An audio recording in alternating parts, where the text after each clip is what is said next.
আন্তর্জাতিক শ্রমিক দিবস বা মে দিবস উপলক্ষে আজ রাজধানীর প্রেস ক্লাব প্রাঙ্গণে বিভিন্ন শ্রমিক সংগঠন র্যালি, সভা ও সমাবেশের আয়োজন করে। সকাল থেকেই ব্যানার, ফেস্টুন ও লাল পতাকা হাতে নানা শ্রেণী-পেশার শ্রমজীবী মানুষ প্রেস ক্লাব এলাকায় জড়ো হতে থাকেন। দিবসটির তাৎপর্য তুলে ধরতে আয়োজিত সমাবেশে বক্তারা বলেন, শ্রমিকদের ন্যায্য অধিকার, মজুরি ও নিরাপদ কর্মপরিবেশ নিশ্চিত করতে হলে শুধু প্রতীকী দিবস পালনে নয়, কার্যকর নীতিগত পরিবর্তনে জোর দিতে হবে। রাজনৈতিক সংগঠন একটা কমিউনিস্ট পার্টির মাধ্যমে এই জায়গা থেকে আজকে যারা সরে গেছেন। 1886 সালের 1 মে যুক্তরাষ্ট্রের শিকাগো শহরের শ্রমিকরা দৈনিক 8 ঘন্টা কর্মঘণ্টার দাবিতে আন্দোলনে নেমে ঐতিহাসিক হেইমার্ক ট্র্যাজেডির শিকার হন। এই আন্দোলনে পুলিশ ও শ্রমিকদের মধ্যে সংঘর্ষ হয় এবং অনেক শ্রমিক নিহত হন। তাদের আত্মত্যাগের স্মরণে 1 মে বিশ্বব্যাপী আন্তর্জাতিক শ্রমিক দিবস হিসেবে পালিত হয়ে আসছে।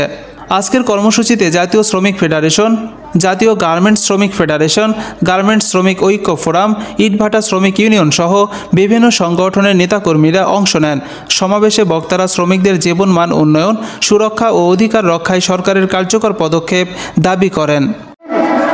আমেরিকার প্রশাসন নির্মমভাবে হত্যা করেছিল শ্রমিকদের। শুধু তাই নয়, প্রহসনমূলক বিচারের মাধ্যমে সেদিন সেখানকার শ্রমিকদের হত্যা করা হয়েছে। সেই শ্রমিকদের অন্যতম নেতা আগাস্টাস স্পাইসকে প্রহসনমূলক বিচারের মাধ্যমে হত্যা করা হয়েছে। সেদিন সে বিচার ফাঁসির মঞ্চে দাঁড়িয়ে বলেছিল, ওই আমেরিকা আজ আমাকে বলতে দাও।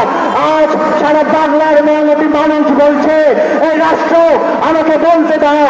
সারা পৃথিবীর মেহনতি মানুষ বলছে, এই পুঁজিবাদী সমাজ আমাকে বলতে দাও। আজ যদি আমরা শ্রমিক শ্রেণীর অধিকার প্রতিষ্ঠা করতে চাই, তাহলে আমাদেরকে শ্রমিক রাজ কায়েম করতে হবে। আর শ্রমিক রাজ কায়েম করতে হলে আমাদেরকে শ্রমিকদের সংগঠন চিনে দিতে হবে, যেমন গার্মেন্টস শ্রমিকদের ইউনিয়ন কেন্দ্র। খুব শীঘ্রই বাংলাদেশে শ্রমিক রাজ প্রতিষ্ঠা হবে, এই আশাবাদ ব্যক্ত করে আমি আমার বক্তব্য শেষ করছি। ধন্যবাদ সবাইকে।